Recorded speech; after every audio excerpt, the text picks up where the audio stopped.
O mundo acabou de passar pelo trimestre mais quente da história das medições globais de temperatura. 2023 vai ser o ano mais quente da história à luz dessa métrica. E você pode escolher uma pessoa aleatória qualquer, falar isso para ela, colocar o pesar na sua voz e você vai ver que ela concorda contigo. É preciso frear o aquecimento global. A pergunta que não quer calar é: se todo mundo concorda, por que não acontece? A resposta está no que a gente chama de alinhamento de incentivos. Enquanto o debate todo acontece majoritariamente no plano da pessoa física, que pensa com seus botões sobre os impactos disso na sua vida, na vida dos seus filhos e netos, quando as decisões vão ser tomadas, o que estão em jogo são os interesses de corporações e, mais ainda, de governos. E na esfera dos governos, o que prevalece neste assunto é um entendimento e uma postura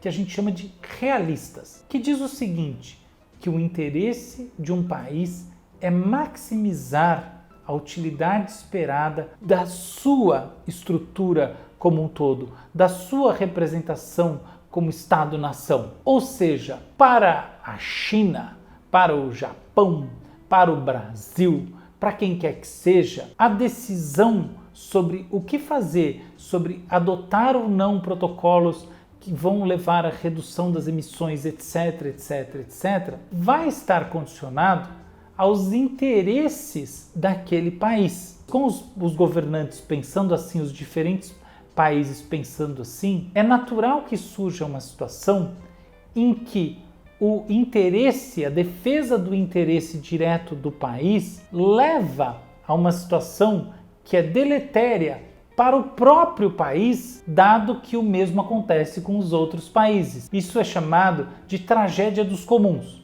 Funciona assim: se eu aumentar um pouquinho a minha produção de não sei o que e, portanto, as minhas emissões, eu vou conseguir crescer um pouco mais, vou conseguir fazer isso e aquilo. O impacto que isso traz no clima local e mesmo total é pequeno. Então, quando eu faço essa conta do ponto de vista de política, de Estado, vale a pena. A questão é todo mundo fazendo essa mesma conta, que faz com que esse dano agregado seja péssimo para todos e no final das contas a gente termine muito pior do que se a gente conseguisse chegar num consenso e assim mitigar essa espécie de conflito que muitas vezes é velado e algumas outras até explícito. Essa noção diz muito sobre política internacional e sobre aquilo que acontece no centro dos conflitos mundiais hoje em dia. E a gente sabe muito bem do que eu estou falando.